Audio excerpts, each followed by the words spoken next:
Welcome back to the Men's Journal Everyday Warrior podcast. I'm your host, Mike Sorelli. Okay, we've got Kirk Offel, who's a good friend, a Navy veteran, and worth distinguishing, part of the silent service. If you don't know what that is the submariner community, which I've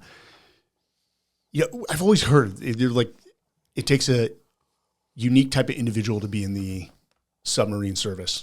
Is that, I've got to assume that's because of the tight, close quarter, you don't see anything that's underwater. I mean, it's complete faith in the crew that you're operating, your tactics and your techniques. If you go into, let's say submarine to submarine warfare, I've heard it takes a unique individual. Yeah, for sure.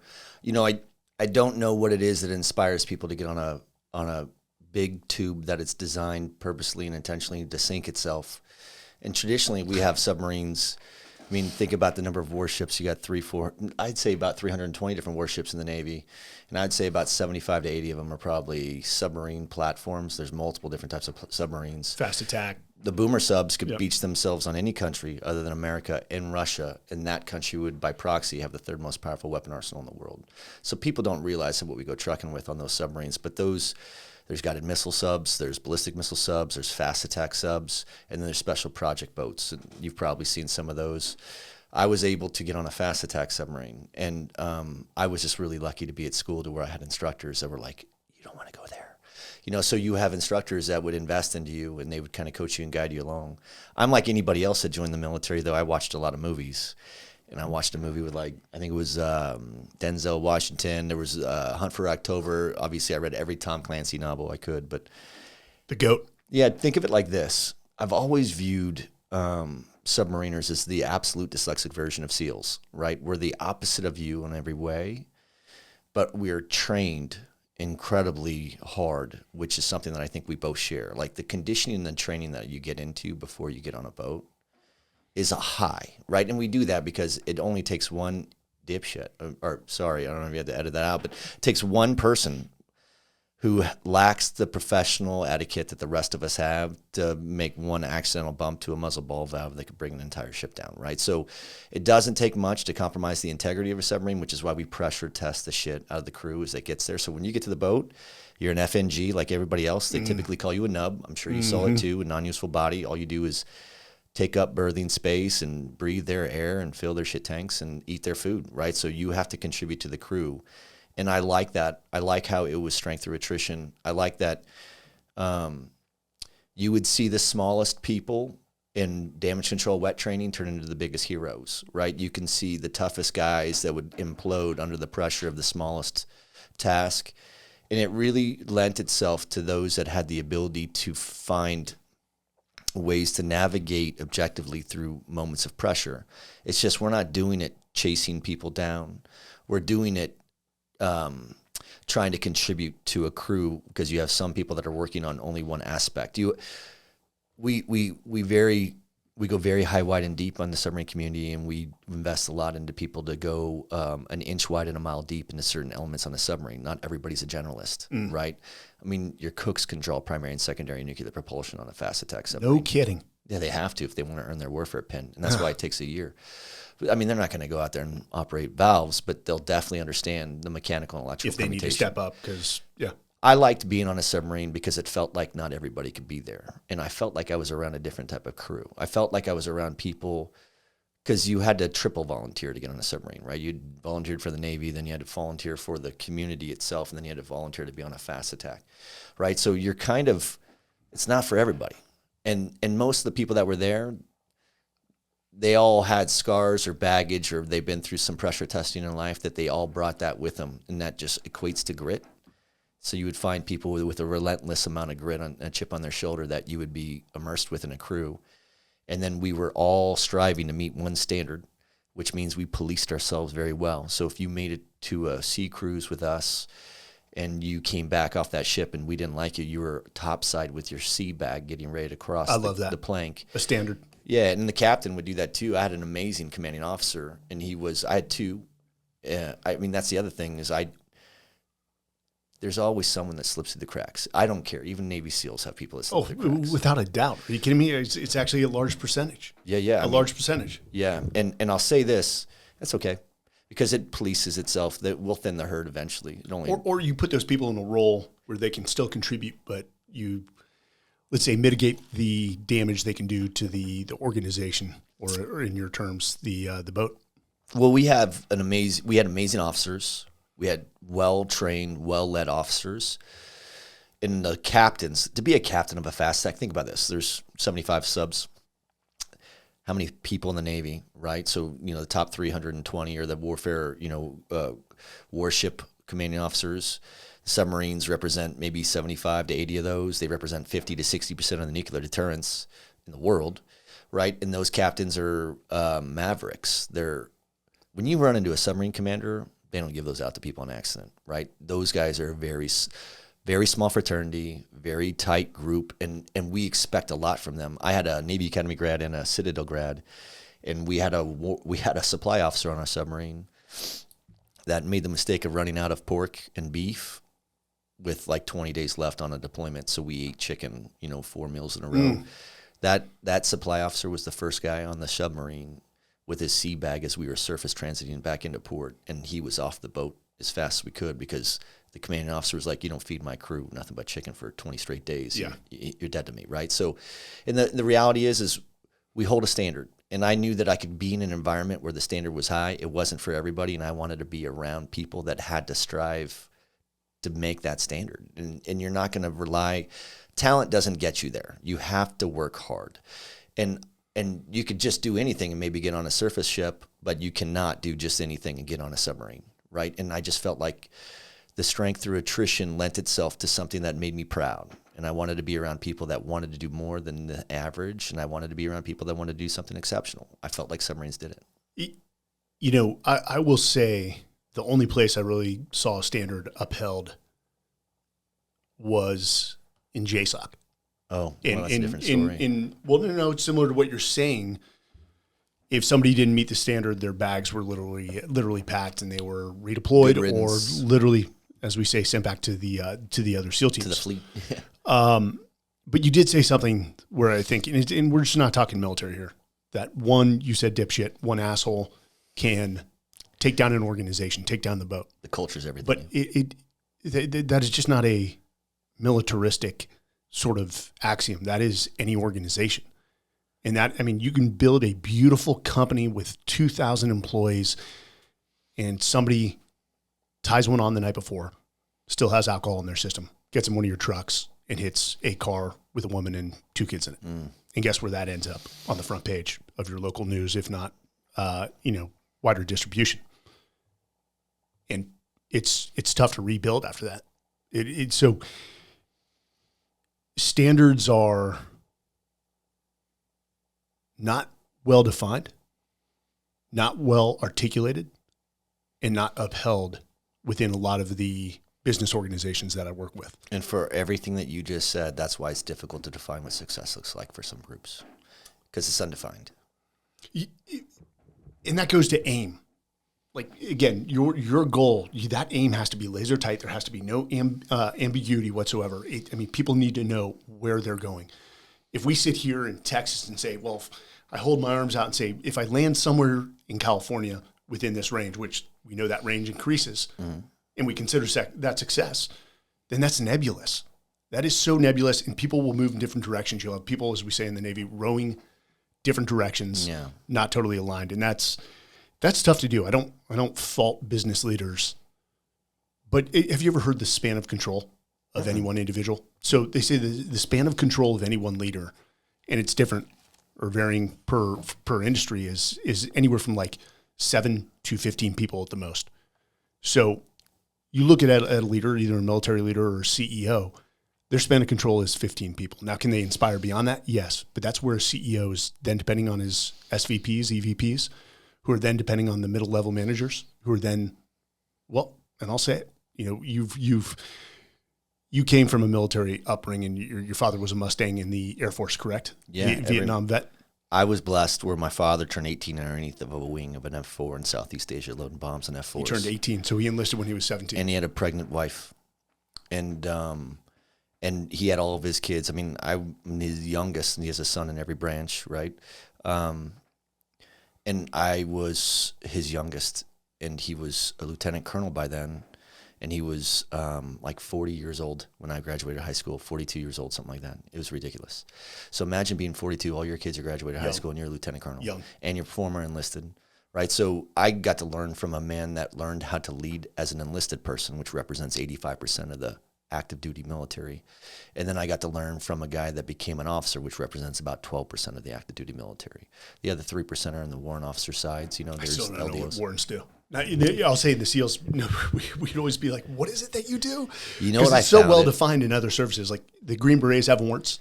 They're usually like AOICs or operations people within the ODAs. You know what I found? This is what my observation has been with the warrant officers.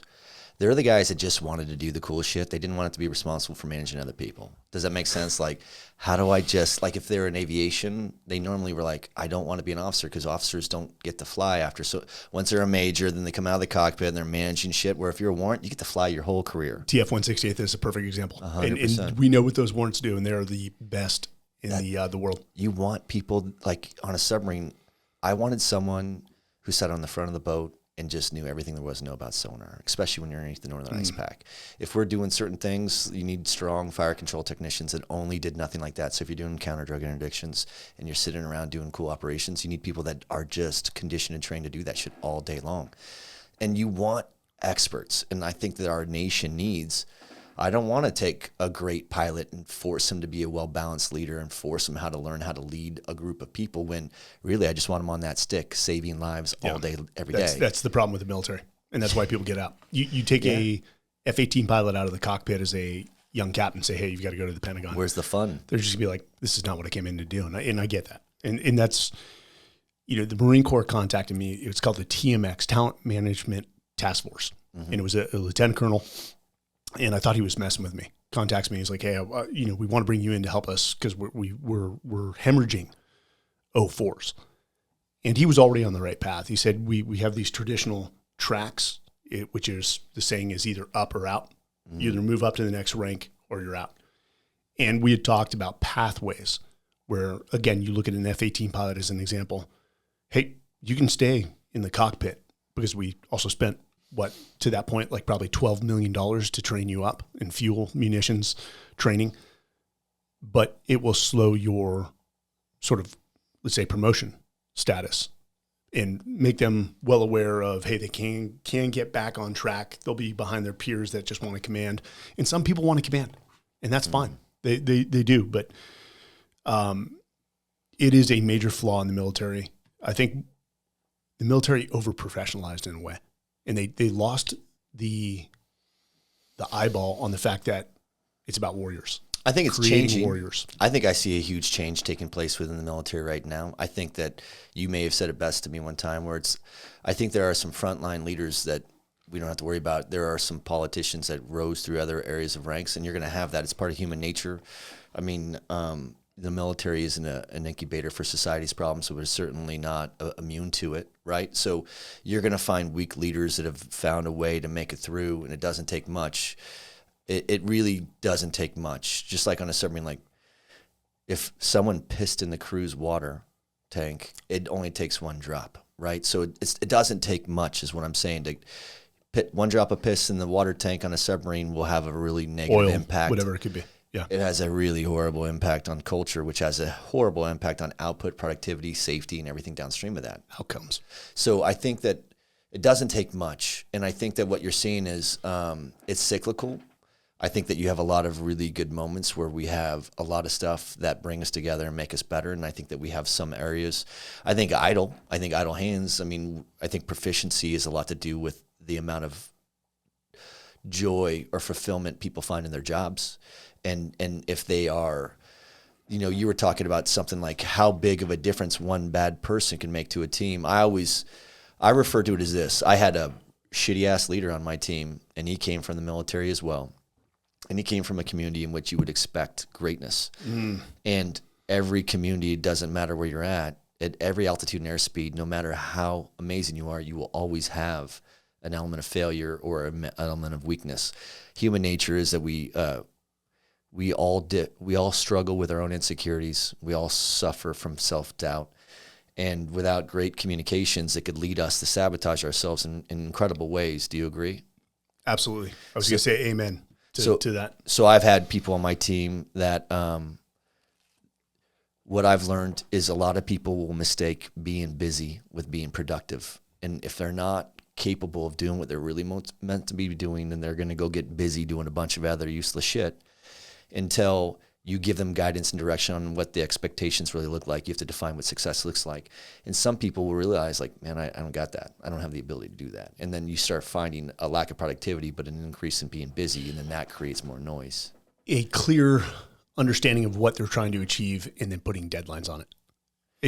I'm forgetting the name of the principle. If I give you 1 week to accomplish something, you'll fill that entire week. Yeah, if you give them 1 day, you'll be done in a day. Exactly. And you talk about engagement, employee engagement is what you're talking about. And we've seen soldiers disengaged because of horrible cultures and they're less productive on the battlefield. But that is a major problem for all industries right now. Leaders. This is, I mean, the last data I saw, and this was from, I think, SHRM, the Society for Human Resources Management, is that a disengaged employee costs $3,000 for every $10,000 you pay them. And the concepts, I mean, COVID was, I think arguably, and you'd agree, COVID, everyone lost their goddamn minds. From a employee or labor market standpoint, there was the Great Resignation, which then people said, oh shit, I'm not making money. So it was the Great Regret. But all these concepts of quiet quitting, just doing the bare minimum to make it through. Oh no, we had people doubling up on jobs. They had people that were taking 2 jobs. They were all working remote. They were spending half time on one, half time on the other, and people never knew it. We caught multiple people doing double dipping. Let's go on remote. And then I want to get to what you're doing, which is why I had you on the podcast, because I love, and you're an entrepreneur of a massive company now, Overwatch Mission Critical, founder and which we shared CEO. The name for a bit. That's how I discovered you guys. You were in Dripping Springs, and I saw Overwatch written on the board. And you're like, who are these motherfuckers? How who just dare they? Yes. How dare they? Great minds think alike. It's okay. But, the remote workplace, and I've written articles on this. I've said I'm not a fan. Clearly, if you try to get Urban Meyer to build a national championship football team for whatever college, no, you can't do that with your offensive line in Texas, your defensive line in Alabama, and your quarterback sitting in Florida. It just doesn't work. And God bless Jeff Jassy of Amazon, who finally just put a stop at it and said, hey, bring it in. You're in the office on Monday, and I'm sure a lot of people disagree, but if you can't commit to that, then you're no longer part of this organization. And of course, the masses rose up in dissent, but ultimately I had to appreciate that because, and again, the Nike CEO just said it. He's like, innovation is declining because people are remote. You can't build relationships. You can't build teams in a remote environment. It's too challenging. I'll say this though, I look at where you talk about COVID, right? And that actually, for me, I don't view it for the optics the rest of the world does. I view it as the end. It was the bookend for the end of the 4th Industrial Revolution, and it really became the beginning of the 5th. The 4th was not shit, not trash, but the 5th is really hopeful, right? And there's a lot of really amazing things. So, we had to have a Jimmy Carter before we could have a Ronald Reagan. Like, if I ask you who President Buchanan is, do you know who that is? He's a president. I couldn't give you the time frame. Yeah, because no one gives a shit about him because he was the president that let us in. I mean, Abe Lincoln, do you know who that is? Yes. He was the president right after Buchanan. So he's the guy that got us out of the Civil War. Yeah. You get it? But there's always going to be weak leaders. Okay, 1/3 of your leaders are great and they're exceptional. 1/3 are good and 1/3 are shit. And we have to be honest with ourselves. We were talking about, like, I had a leader on my team. Comes from the military and he comes from an area of greatness. I didn't realize until he was gone that the way that removing him or having him remove himself, try to imagine if you're on your back deck at your house, you have a glass of wine in your house, it's you and you're running around. But when it was light out, you saw that there was a rusty nail on that deck.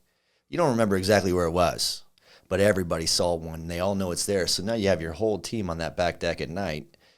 Are you running around on that deck, or are you taking your time and tiptoeing around it because you want to make sure that no one's going to stub their toe on a rusty nail? Does that make sense? And it just takes one rusty nail to slow down the momentum of all the team because they're afraid of running into this rusty nail and getting poked. And the reality is that risk is real. It could happen, right? But if you remove one rusty nail, how much movement and activity does that create? It's a much more vibrant energy on that team deck, right? And I didn't realize that until I removed someone who I thought would be a massive contributor, because you have leaders that offer positive momentum, some that are more of a neutral, and then you have the negative outliers as well. And until you remove a negative outlier from a team, like we whipsawed, I can't begin to count, but it could be monetized and quantified exactly how much the value of our business shifted when I removed one toxic leader, one rusty nail, right?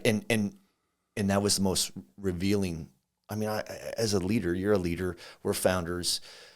We own the market on making more mistakes than everybody else that works for our team, right? Like no one else will make bigger mistakes that go into the pocket of this business worse than me. They could add up all their mistakes and it still won't add to the same mistakes that I'll make. But I have the right to make those mistakes just like any other human being. I should be able to make mistakes. I don't fire my teams for them they fail. I hope that they don't stop supporting me for the days that I do too. I also have the right to make mistakes and fail as I learn and grow. That's why I tolerate them. It has to be mutually beneficial. Two-way street. Does that make sense? And I talk about, the removing of that rusty nail because we talked about how it doesn't take a lot to make the positive impact, but it doesn't take a lot to make a negative either. So we just have to kind of not over-rotate it, but we have to pivot hard when we see these things, and we have to be honest with ourselves, and we have to see sometimes we create false idols, we create false metrics. It could be positive or negative. How many people have you seen take, and make a mountain out of a molehill? How many times have you seen people trivialize something that's absolutely dangerous, and they're like, it's going to be okay? And that's maybe cavalier ego. Maybe that's an unappreciation for the reality of risks. Maybe it's just a lack of training, right? Either way, that omnipresence that exists, you and I both, the reason why we get along, I think, is the thing that we care about most is leadership. And the thing that we think has the most profound impact on culture is leadership. It's not talent, and it's actually not even experience. I mean, you have a shit ton of experience. If you were to go back to a team right now, would they measure you on that, or they want to understand where you're at today? Right? Standards. Can you still meet the standard and exceed it? But that's beautiful because that is a place that not every company, not every business unit, not every team has the discipline, the collective discipline to maintain a standard, right? And that all begins at that standard. And to get and define the standard requires strong leadership with courage, meaning you have to be willing to be convicted to do that without the support of others, as long as you know what you're doing is right. It takes a strong leader to define the standard. It takes an even stronger leader to maintain the standard, to hold people accountable. And we are seeing a countrywide sort of pandemic of lack of accountability in the workplace. And you brought up firing one individual. And I know that was probably a hard decision for you to make. Is getting out of the savior complex that we can save people, when the reality is some people just don't have what it takes. Even if they're the most talented person in the world, maybe they're relying on that for the rest of their life. Like, hey, my title is retired Navy SEAL. And there's a lot of guys that just are good being in that bucket, but don't want to actually excel, evolve to do more. Yeah. But, I've used the name before, Bill Campbell, the $1 trillion coach, one of the most renowned business leaders in Silicon Valley, and was a mentor to Steve Jobs and everyone else. If you're in Silicon Valley, you know that name extremely well. He was an old football coach and still had that mentality when he switched over to the business world. But I had a good friend, Matt Wilsey, and Bill was his, mentor. And Bill gave me some time, and I asked him a question because I was dealing with something in the SEAL teams. I said, how do you know when to fire somebody? He said, Mike, now, rather than 2 years later. He said, you mow the grass and you cut heads off because you don't want to regret it 2 years later after that individual has poisoned the culture. It's tough, though, because you want to be a good professional, but you also still want to be a good person. Yes. And, a lot of these relationships that we have are personable, right? And I had a personal relationship with a person where I knew for 2 quarters I should have played Dr. Kevorkian with that person. We've all been there. Right. Yeah. But I'll tell you, I speak of it now, not in shame, but with pride, because it was a very painful lesson learned, and it cost me. But I'll tell you, I may have tried to be a good person. I was being a bad businessman along the way, and I learned that there's a middle ground. But those are lessons that you couldn't have told me. There's not a book that Simon Sinek or Angela Duckworth or any of them could have written that would have told me. You've got to experience it. Dude, you got to get in the arena and you got to take a beating, right? And I look at this as a setback. Now, what's going to happen is they're going to be standing on the deck plate ground level as they watch the rocket take off that they were once a part of, and they are no longer at that standard.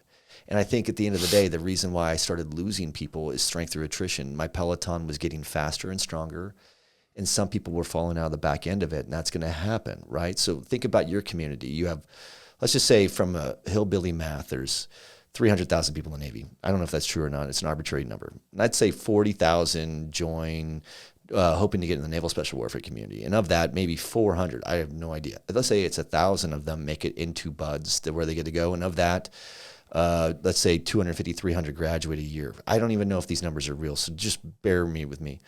How many of them go all the way to the tip of that spear, which is JSOC or SEAL Team 6 or all those? 1 out of 40. So you're really not 1 out of 40. You're 1 out of 300,000, right? So it's okay to understand that the higher you go towards the tip of the spear, the less attrition you'll have, or the more, depending on how you look at it, where it ain't for everybody.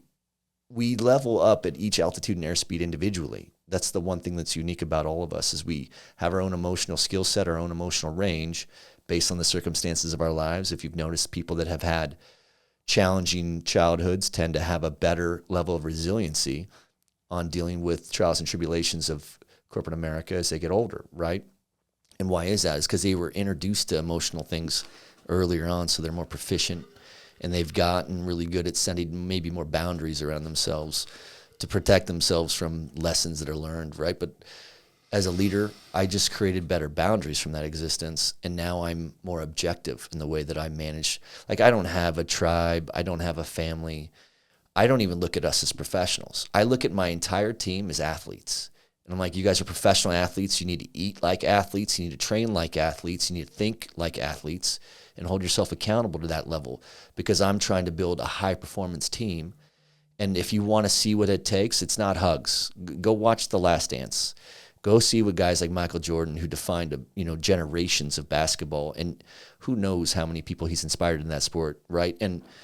Or throughout other sports, what he's done is transcended, just like Gretzky, just like Tiger, just like there's luminaries, right, in every sport. You're an athlete, I'm an athlete. This sport requires us to treat ourselves like athletes and to be objective in the way that we do things. So when you're going to create a high-performance team, you're going to have tryouts almost every quarter. And you don't want people feeling like they can't survive, but they have to know what the standard is, and then that it's left for them to decide if the juice is worth the squeeze. Do I want to stay here and pay the price to be a part of this, knowing that it's hard, but it's worth it? Maybe it's a great place to be from. Maybe it's a hard place to be from sometimes. You probably understand that. But sometimes knowing that we hold ourselves accountable to a team standard means that I don't have to make the mistakes of blurring the lines objectively with the human part of what I do with these people now.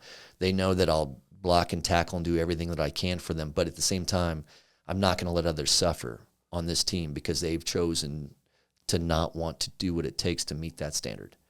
And if they can't, then we offer them the support and the resources to do that. And if they meet us halfway, then they're going to get there. But if they choose to ever put less effort into their future than we do, the minute that happens, it triggers an exit. And I like how you said that. If we had somebody that's below the bar, we give them every resource, coaching, mentoring to get them above the bar and to exceed it. But once we realize that, one, it's they just don't want to do it, or maybe they just don't have the capacity and capability, and that's fine. When you let somebody go, it's not an assessment of their character or worth. Maybe sometimes it is an assessment of their character if they lack integrity. Yeah. But it's also you're doing them a service by allowing them to go find a culture where their values align. And that's actually Patty McCord, who was the chief talent officer of Netflix, who wrote have you ever seen the Netflix culture deck? Mm-mm. Oh, for anyone that's listening, you can go Google the Netflix culture deck, and she will redefine or reframe is the better word, how to approach firing. And she said, "Hey, the goal is to have an all-star in every seat. Is that a reality? No. But if you've got It should be the goal. It's always the goal. It's like saying perfection is the goal, but we'll accept nothing less than excellence. Well, people don't realize their businesses are not static. They're dynamic and ballistic, kinetic at best. And what you're going to have is, like, as soon as you iterate and you arrive at a point where you guys have it all figured out, it's time to adapt again. Evolve, or you're going to die. Yeah, adaptation is the necessity of growth, and agility and versatility are the two engines behind it. Like, make no mistake, my team is the backbone of my business, but the clients are the life's blood. And if I don't have my team in concert and in sync with my clients, then solvency is an issue, right? And in this industry, we iterate so fast and we reinvent ourselves so much more aggressively than every other industry on this earth because of every other industry on this earth. Well, adaptation and evolution is a necessity for survival. Yeah. And I get to be at the tip of that. Relevancy. And let's transition to that, because I don't know what I don't know. In data center, which Overwatch Mission Critical, just I'll allow you to give a sort of summary of what it is. But since I've met you, you've exposed me to something, a domain that I just didn't have knowledge in. And how you speak about the fifth revolution, industrial revolution, going on, and I was none the wiser. But I mean, it's interesting what you guys are doing. I mean, everything revolves around data now, and our ability to secure that data or keep the downstream flow of data moving. But I was even shocked by the power dilemma that you guys are facing, and how that quite literally may be the thing that evolves power for other uses. It's beautiful. And so let the listeners know what Overwatch Mission Critical is and does. Yeah, fair enough. Fair question. So I appreciate that. So I'm one of the founders of a company called Overwatch Mission Critical, and it's a professional services and staff augmentation company. We focus and specialize most on building data centers, and we also try to, our mission as a business is to help our clients build emerging technology stacks that improve the lives of everyone around the world. We're benefiting from this right now, as are your listeners. Without technology, this wouldn't be available. What people don't realize is what's happening right now is they're catching this through a data center. So everyone knows what the cloud is, such a prevalent term, and the surge of AI is also a term that everyone understands. What people don't realize is the sky for the cloud and the home for AI sits in a building that sits on the ground. And that building is called a data center. And that data center is literally an on-ramp to the entire internet of the world. And we build those pockets in NFL cities. And we use fiber backbones through the United States to connect the latency of one Wilshire in downtown LA to 121 East Van Buren in Phoenix, Arizona. And I could go from 2323 Bryan in Dallas to 350 Cermak in Chicago to 60 Hudson in downtown Manhattan. I can tell you that every carrier hotel in the United States that connects the hub and spoke of the United States through fiber comes through data centers. And people don't realize that every day they use a little computer in their hand, and that computer all day when they activate an app, they're touching a data center. And a data center is a massive aggregation of technology. It's the technology engine. So what do people are like, what does a data center look like? Let me tell you. Have you ever driven by a cornfield? Okay, so imagine going to a building that's 4 times the size of a Home Depot. But instead of rows upon rows of home improvement equipment, it's just rows upon rows of server farms. It's just server storage, networking, and software stacked up at like corn rows. And obviously those things generate a lot of heat, and then we have to reject that heat. So we have a lot of power that goes into these buildings. These buildings are designed to not only island themselves off the grid for a week at a time, but I could actually go cogeneration, close transition, and put power back on the grid. I can move the needle to the left. That's how much reliability goes into these data centers. The mission critical industry used to be measured in downtime. If you operate a business that would, if it went down for 1 second, you could quantify that loss by 1 second by $1 million of lost revenue or death. So if you're the FAA and you're monitoring airplanes and the FAA tower goes down, yeah, you got some issues. People could die. That's mission critical. If you are a bank and you're monitoring all the ATM transactions in North America, or if you're eBay, PayPal, it doesn't matter. If you're e-commerce and you could lose your internet or you could lose the compute capacity you have, your digital infrastructure, for 1 second, and you can quantify that by $1 million lost revenue, that's called mission critical. Mission critical was the initial phrase that was used for the vertical of industry. It's only 25 years old, so it's brand new. The industry itself really has evolved quite a bit in 25 years. So let me put it into this context. So people say, what is a data center? The first utility ever discovered was plumbing, right? The second was power. The third was gas. The fourth was connectivity. Those four are your primary utilities. Can you imagine living at home and not having those four things? Which one would you rather not have? I think a lot of people are like, I'll give up plumbing, I could go outside. But what you don't give up first is connectivity, because that's access to the world, right? Without connectivity, you don't have access to the world. But if you take those four utilities, plumbing, power, gas, and connectivity, add them together, you make one utility. That fifth utility is the data center. That is the sky for the cloud. That is the engine for AI. And without a data center, you cannot have either of those things. Now, what drives the adoption rate of emerging technology? You and me. The consumer that drives eyeball content and video caching.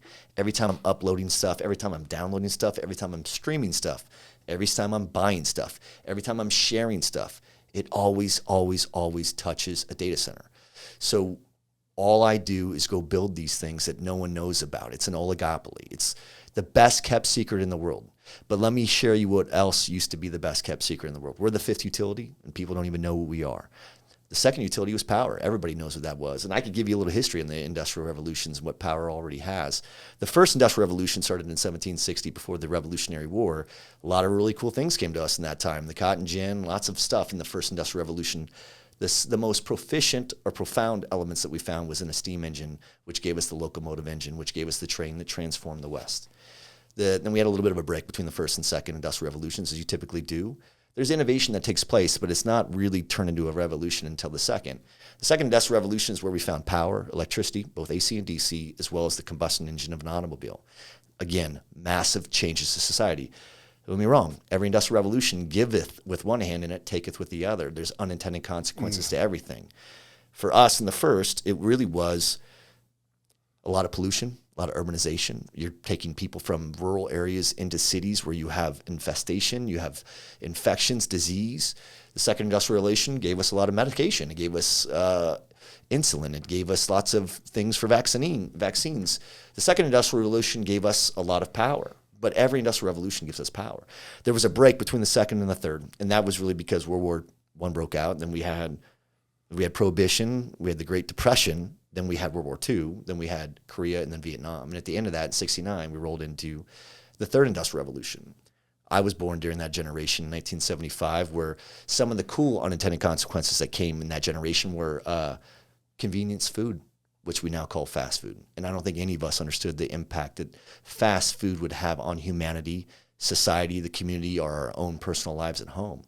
But there's reasons why guys like us don't eat fast food 3-4 meals a day.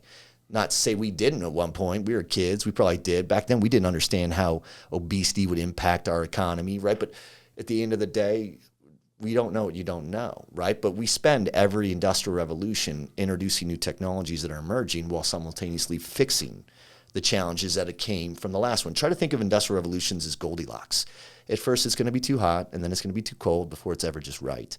And it takes time. I mean, you and I were born in an era where 4 out of 5 dentists or doctors would tell you to smoke Camel Lights instead of Marlboro, right? So the way that they market to us, but it gave birth to a whole other vertical of industry, which is multi-billion dollars, which is Spartan races and Tough Mudders and marathon runners and the diets and the exercises and all the things that go with those types of lifestyles.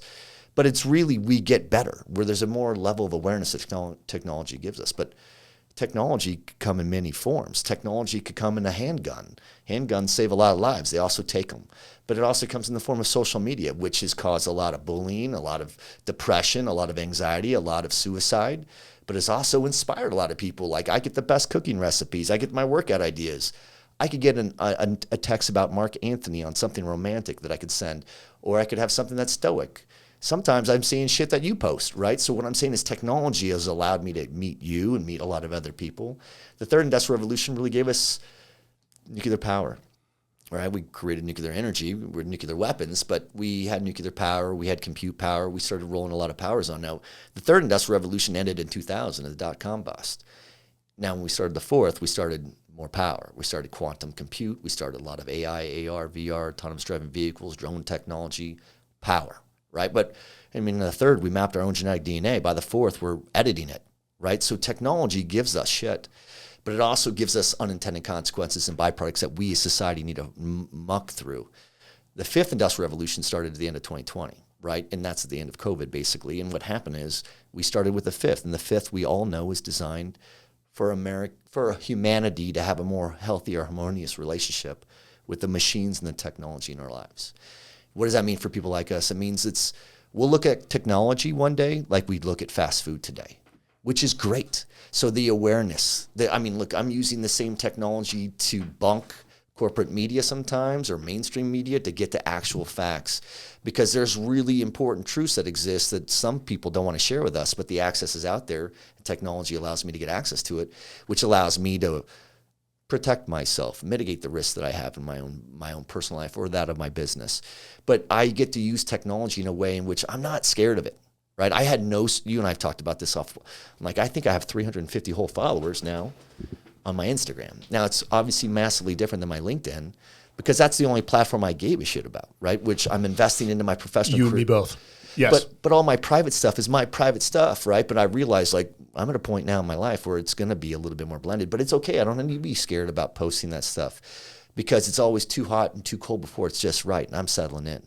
So will you, right? We will all adapt, but what will happen is we'll find healthier relationships with technology in our lives, just like we do with the food in our lives. We're going to get healthier mentally, spiritually, emotionally, physically from technology. The fifth industrial revolution is going to give us. If you look at every industrial revolution, it comes with power. I think the fifth industrial revolution is where data centers become not only, think about this, it took 40 years before 25% of the U.S. population adopted electricity. Okay, if it took 38 years before 25% of the population adopted the automobile. So these are massive emerging technologies that take forever to adopt. We're at year 25 on data centers. Think about the first time data centers were created from technology. Data centers started with the genesis of that. And now we're at a point where not only does our industry grow faster than every other industry because of the growth of every other industry, the more adoption rate of emerging technologies that every industry uses, from healthcare to finance to tech, it doesn't matter, logistics, the more technology that we adopt as consumers as well as a business means the pent-up demand for growing technology in data centers is going to skyrocket. What I told you on my podcast was your kids will either be working in the data center industry when they're older, or they'll be working in orbit of the ecosystem of the data center. It's like if they're not in the automotive industry building cars, they're building tires for them, they're building brakes for them, they're building windshields. Do you get what I'm saying? Let me ask you this. So let's talk about demand. On average, how long does it take to, I understand that data centers are different sizes. Yeah. On average, how long does it take to build and set up from cradle to the grave, set up and get a data center running? Yeah, fair question. It depends. There's multiple types. But I would say with an arbitrary broad stroke, it's 9 months to 12 months, depending on how much horsepower you could throw behind it. But you got to keep in mind that the race right now is for power. Let me tell you what data centers are going to do to change humanity. Do you want to understand what's going to happen right now? This is why I'm excited about being a nerd. All right, is why would a nerd sit on a podcast with an everyday warrior talking about shit? And I'll tell you why. Because what's going to happen is I don't think that there's a lot of people that have confidence in mainstream corporate media, but they also don't disregard all of it. There's smoke, there's fire. I hear a lot of things about climate change, and I hear a lot of things about global warming, and I hear a lot of things about a lot of shit that I don't have any control over. But I will tell you that we as consumers are going to demand so much from technology in the next 5 years, it's going to create a tipping point, as Malcolm Gladwell calls it. And that means, put it into perspective. I came from a submarine that had I think that you could look in a book of Janes. It'll tell you how big the reactor was. Let's say it's between 20 and 30 megawatts. And not every reactor is the same. Not every boat's the same. I'm building data centers that used to start at 10, 5, 10, 12, 20 megawatts was a monster. Now you have groups that don't even pick their teeth with 20 megawatts. We're talking about gigawatt scale power capacity data centers that we're building, and we'll build 200, 300, 400 megawatts at a click. So to put it in perspective, every time that you would chat GPT a question. This one I love. You mentioned this blew my mind. Sorry to interrupt. Well, people don't realize how much demand compute capacity has on the electrical grid. And this is really awesome that we're talking about this, because When you chat GPT a single question, they estimate that it's the equivalency of charging your phone from 0 to 160 times. And when you draw that much heat, you have to reject the heat. And the best way to do that, think about heat rejection from us. When you are hot, if you're standing in front of a fan, you're going to get semi-cooled. If you throw a little bit of water on you and get the fan, you're going to get a lot cooled. But if you just jump in the water, massive immersion cooling, right? So the radiation of technology and the demand for it is growing so high, so fast, that the topology or footprint in which we build data centers at hasn't really changed. It's now that size data center that used to be 300 megawatts is now going to be, 900 megawatts, because the density in the compute stack is so tight that the volume of aggregate data that flows through that is requiring so much power that it's going to have a shift in our economy, right? This is a digital economy that we live in. And right now, the number one commodity in the world used to be energy, used to be oil and gas. And now the most valuable commodity in the world is data.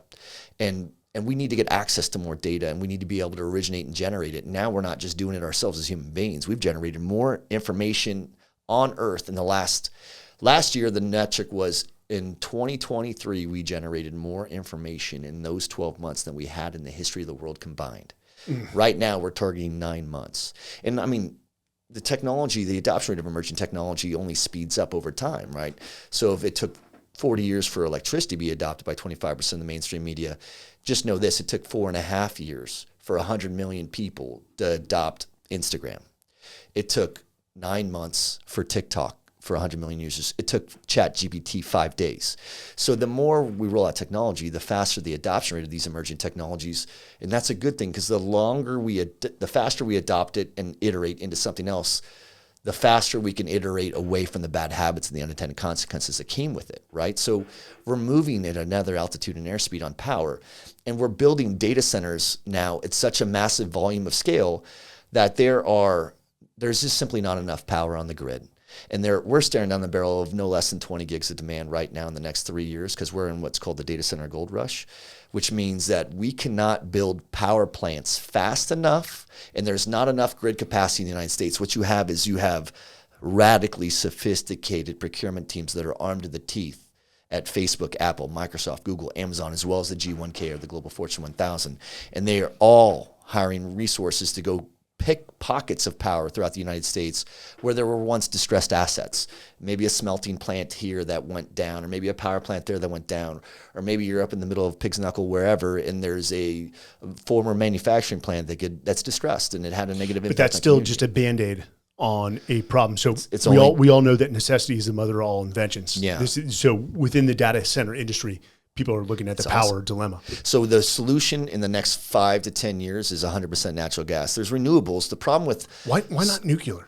Well, nuclear will be the only solution. I'm so glad that we're having this conversation. Let me tell you what we're doing. But we're going to get to nuclear. But there's just the bad perceptions, bad narrative about nuclear. People need to go online, and you don't have to be an Oliver Stone fan. No. And I'm certainly not, but I objectively go watch Nuclear Now on Apple TV, and it really breaks out the dichotomy between nuclear weapons and nuclear energy. Even Greenpeace is the first ones out there saying we messed up. We should have not tried to shut down all nukes. We should have shut down nuclear weapons, which I'm 100,000% for. But nuclear energy is the only thing that will save this climate.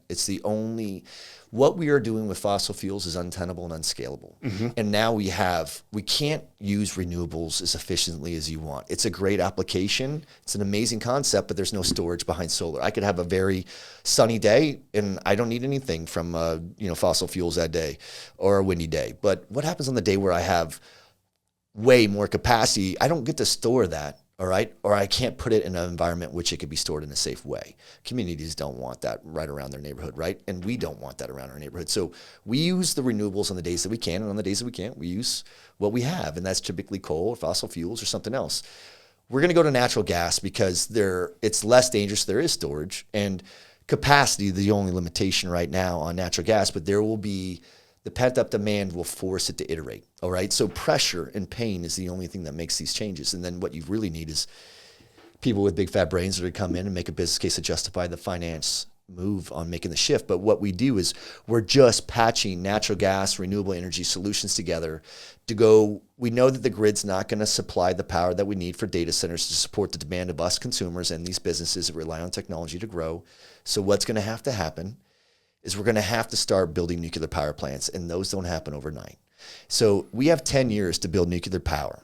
And there's a reason why nuclear submarines aren't laying on the bottom of the ocean. You don't hear stories about nuclear submarines going down ever. Nuclear is way safe.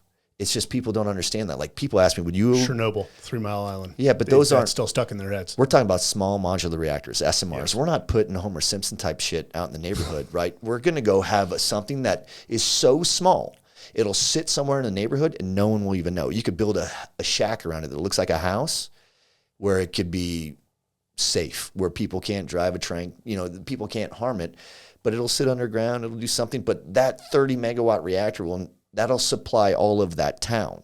And it has to be put way over here, and transmission, distribution of energy will be figured out. But at the end of the day, that's going to stop climate change. That's going to stop all the carbon footprint. That's going to really reduce all those things. And that's where you start seeing a big rotation on everybody coming back together, because now we've found a long-term solution for power. It changes the economy. We're less reliant on all the plastic and all the things that come from oil and all the carbon emissions that come from all the coal that we burn, and we're going to start reusing renewable energies to reduce the carbon footprint until we can get to, it's a crawl, walk, run to nuclear. Nuclear is the only way to save the planet. Nuclear is the only solution. And the beauty is this.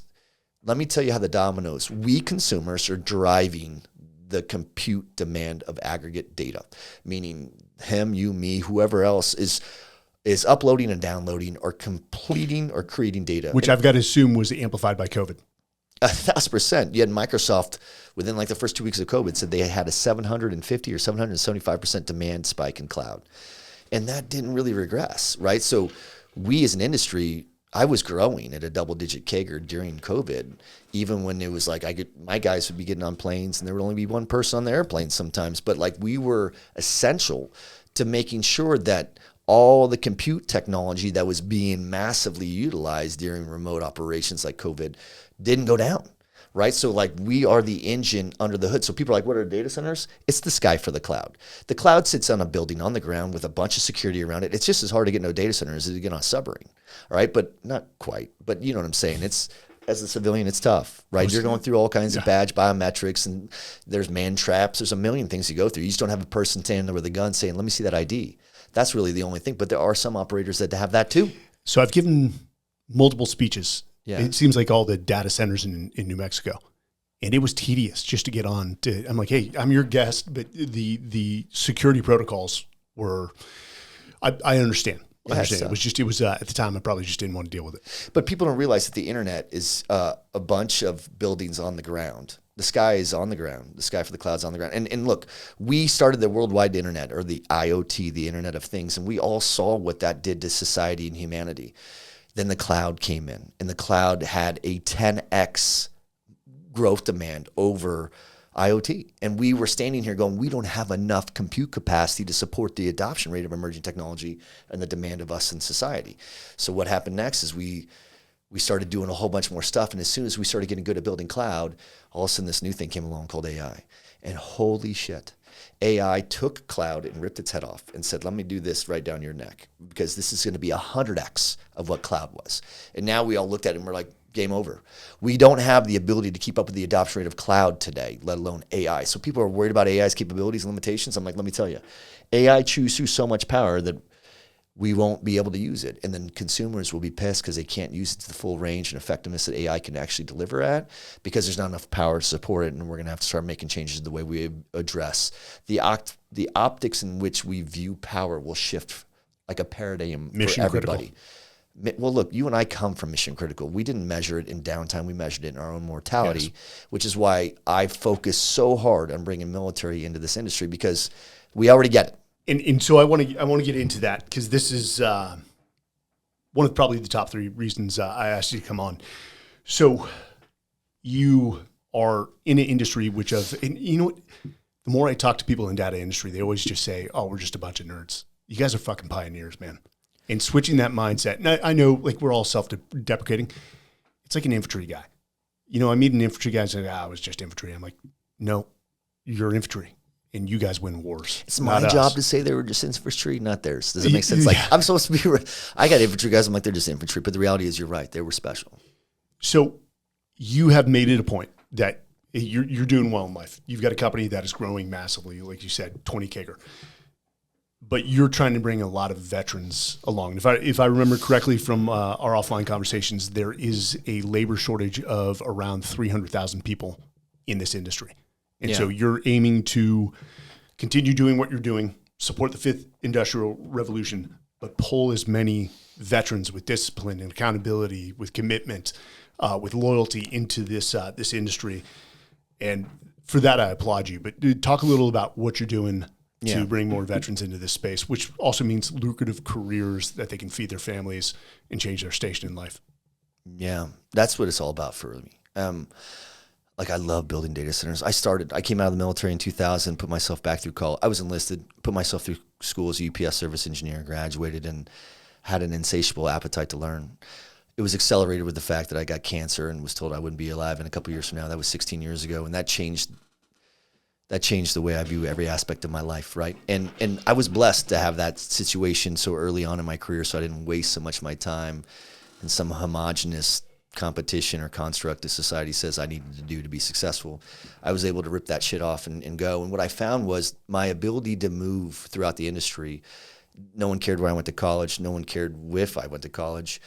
There was a set of values that were assigned to the skills or the crafts that I learned while being in the military using my hands. And I did have exposure to leaders, but it was all secondary. It's like second-hand smoking, where I was around leaders. I wasn't senior enough in rank for them to invest time into making me a leader. Maybe it's not their fault. I didn't take that shit very serious when I was in anyway. I was there for a very specific reason, and I knew I was getting out, right? But I loved it. I did not get out because I didn't like it. I actually had a lot of regret when I got out. But I also went in with a very unique purpose, right? And when I came out, I wasn't sure what I was going to do with it yet, and I found this industry that was just emerging. So this industry is 25 years old. I got out of the Navy in 2000. That's 24 years ago. So I was here during the very early stages, and I got to watch this industry iterate and evolve. And what I saw was a common theme. I saw people that had an emotional range and the ability to endure pressure in high situation environments. They tend to do better. The pressure either makes the diamond or it makes the splat mark, right? And I found that there was a lot of us that were able to have agility and versatility in the way that we were conditioned and trained, that I was able to outmaneuver some of my civilian counterparts in this space because they just they weren't used to the trials and tribulations. Where I came from a fast attack submarine where I deployed 288 days a year on average, and I was used to a high tempo, right? And I, not for nothing, but I loved it. I didn't join the Navy to not go to sea. I did it to go to sea, right? And I learned that there's amazing things that you can do if you have the right leaders and the right team. So I started building this team, and I realized that my mission was, and what I got really good at, was building data centers. And I just loved it. And the means and methods and how we do it iterated every week. So experience didn't matter for shit, because the way that we build data centers today is the opposite in which we were doing 2 years ago, and I can't imagine what we're going to be doing in 2 years from now. So it doesn't really matter. I don't ever hire on experience for talent. I only do it on personality and character, because it tends to be the only reason why I fire people anyway. Humble, hungry, smart. Pat Lencioni said it best. Why would I try to reinvent that wheel, right? So for me, I just have some really amazing people, and I don't know how much time we have. We have 5 minutes? Well, I want to tell you a story of why I built it. Go. I have amazing people that work for me, up, over, and out, period, full stop. We have great people. And I have people on my team that have once put weapons in their hands with the intent to harm themselves. And there's a lot more of those stories. And I realized one day when I was taking my career, there's no one in this industry that has partied harder than me. This is the Wild Wild West. This is a professional sport. You're saying the conventions are a lot of fun. My sport is a professional sport, just as no different than kickball is a professional league too, right? People don't treat it serious yet, but in the next 6 months from now, our sport, our industry will be the NFL. It will be bigger than the NFL, because people just They know that they're using technology. They know that there's compute that's behind that technology. No one really understands what that is. They just arrive at and stop at, oh, that's the cloud or that's AI, but they don't really ask what those things are.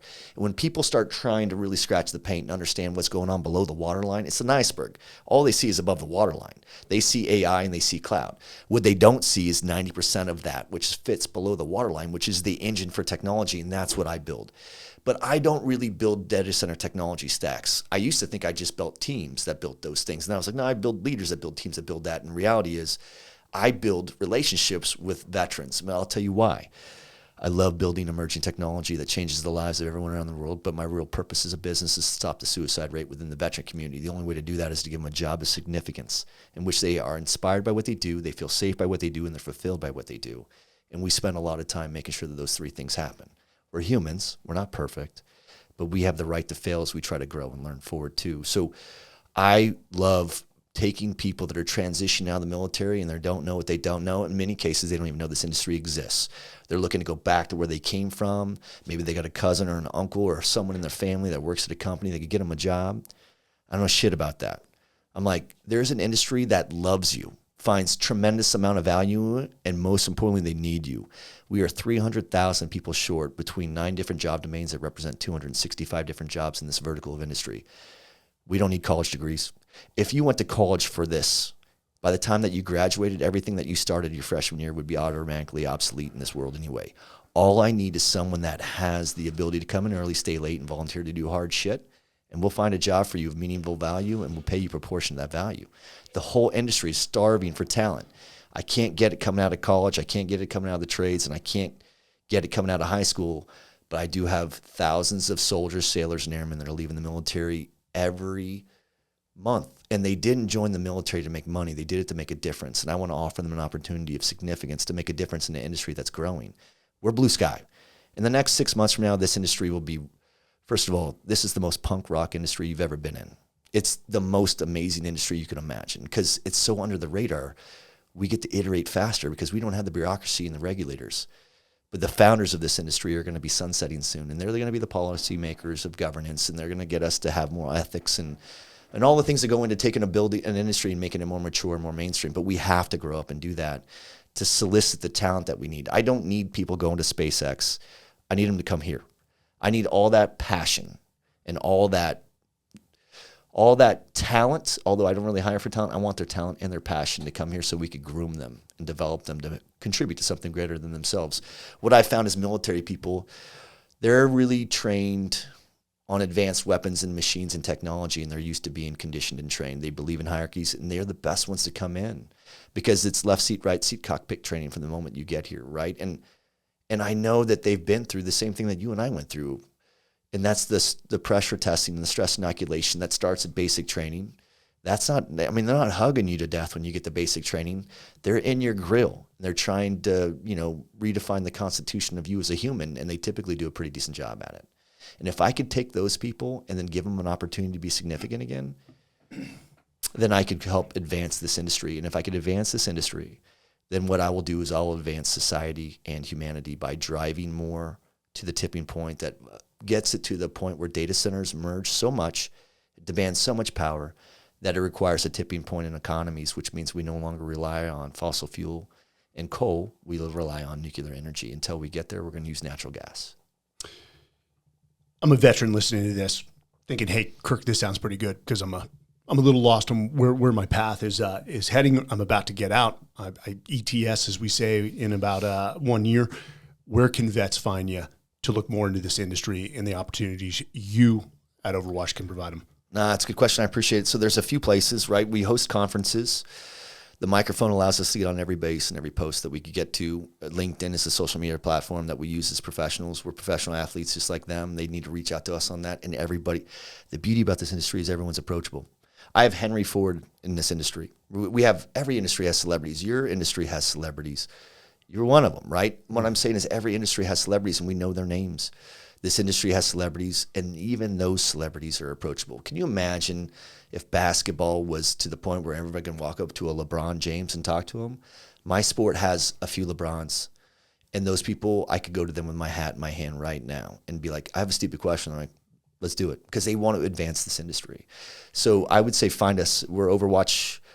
We are overwatch.com. We made our domain, weareoverwatch.com, so you know where to find us. And if you find that there's a link there, just click it. Or go on LinkedIn, create a LinkedIn profile, look for Overwatch, Overwatch Mission Critical.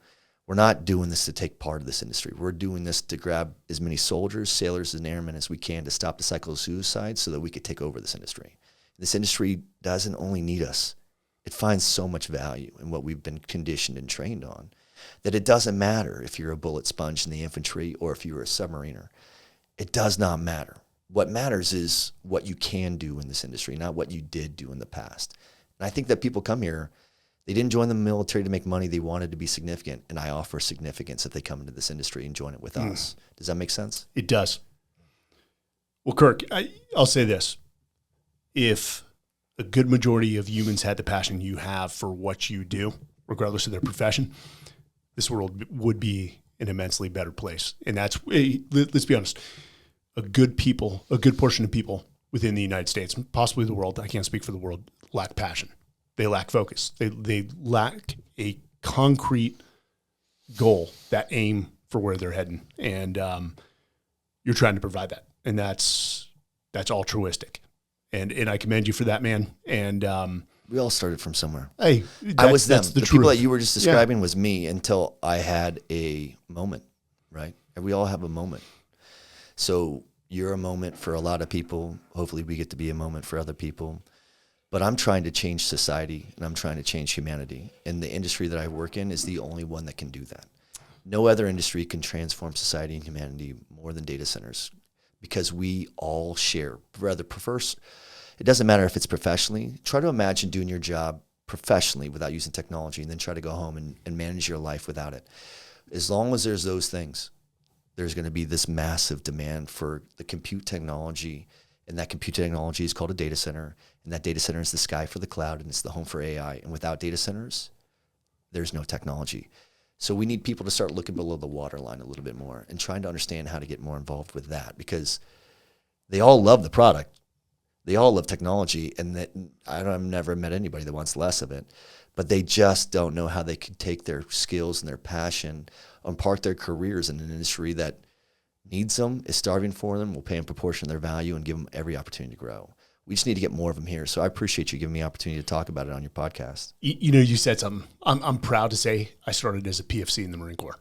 I was just saying, and it was a long pathway. Seaman. That is the worst rank in the world, man. I was never that, but yeah. I mean, like when you're my rate, you come out typically right out of basic, like in whatever, right? So like you go to a school real quick, and then boom, you're snapped into. You're promoted. Yeah. So, but the thing is I hear you, man. We all started from somewhere.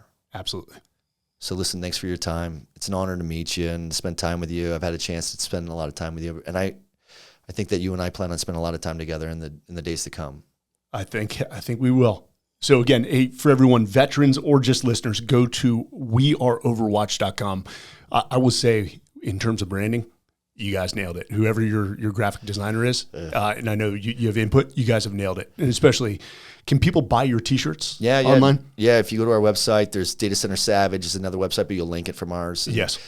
And you can see that we wanted to make T-shirts for this industry, because have you ever walked into a mall or in a park or gone to a festival and saw the word data center written anywhere?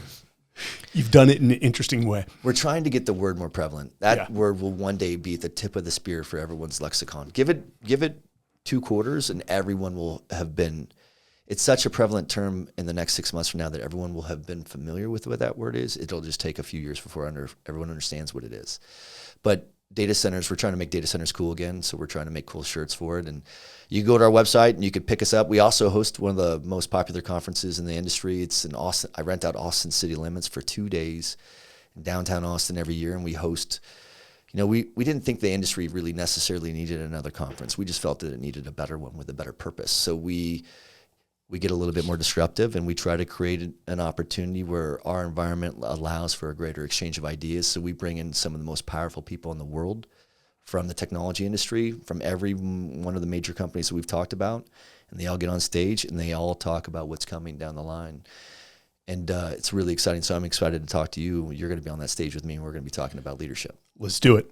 All right, guys, this education in data centers has been brought to you by Overwatch and Kirk Offel by compliments of Men's Journal. And that was an education, man.